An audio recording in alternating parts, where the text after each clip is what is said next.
январе в послании Федеральному собранию Путин предложил внести в основной закон страны ряд изменений, которые сделали бы его в большей мере отвечающим современным реалиям. И вот уже до общероссийского голосования остается совсем немного времени, около 2 недель. Всего поправок 206. С их принятием грядут существенные изменения в политической и социальной сфере.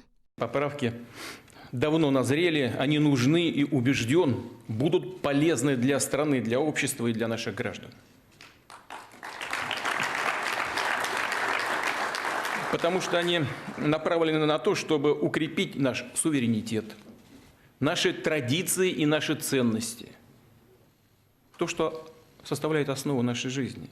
На то, чтобы расширить и конкретизировать социальные гарантии наших граждан. А значит, полнее раскрыть социальный характер нашего государства.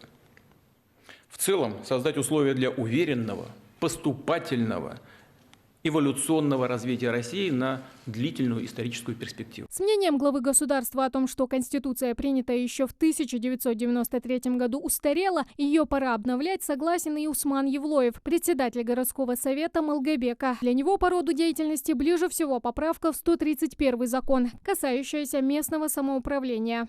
Местное самоуправление осуществляется в муниципальных образованиях, виды, которые определяются федеральным законом. Территории муниципального образования определяются исторически сложившей или тем иных местных традициях. Структуры органов местного самоуправления определяются населением самостоятельно в соответствии с общими принципами местного самоуправления Российской Федерации, установленным в федеральном законе. И я надеюсь, очень, что люди придут на выборы. Это наше конституционное право. Мы граждане Российской Федерации, у нас есть права и обязанности. В первую очередь, на сегодняшний день мы обязаны прийти на избирательные участки, проголосовать за те или иные изменения. И если мы хотим, чтобы работали наши права, то мы должны неукоснительно соблюдать свои обязанности. Традиции, ценности, единство и суверенитет – фундамент, на котором, можно сказать, основывается государство. А поправки в основной закон приняты укрепить его. Тем более, что направлены они на защиту прав и интересов граждан.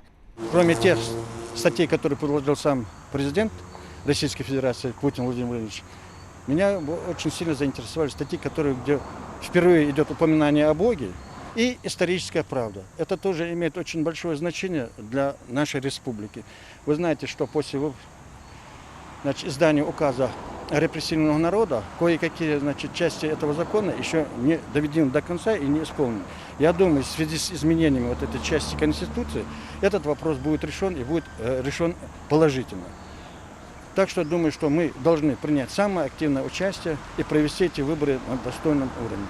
В поправках в Конституцию особое место теперь занимает семья, а дети объявлены приоритетом политики государства. Изменения еще не вступили в силу, а поддержку в этом направлении в виде разового пособия для ребенка от 3 до 16 тысячи семей уже ощутили. К слову, неразрывно с этой статьей следует и другая – о традиционных семейных ценностях, забота о старших и связь поколений. Каждый должен создать семью и сохранить семейные ценности. Я рад, что если поправки вступят в силу, это будет закреплено письменно. Ничего плохого в поправках я не вижу. Поэтому считаю, что каждый должен определиться с выбором и проголосовать. Плебисцит позиции принципиальная. Лишь в случае одобрения населения поправки к Конституции вступят в силу. Ну а ждать осталось совсем недолго. Сделать свой выбор избиратели смогут уже совсем скоро. Голосование начнется 25 июня и продлится 7 дней.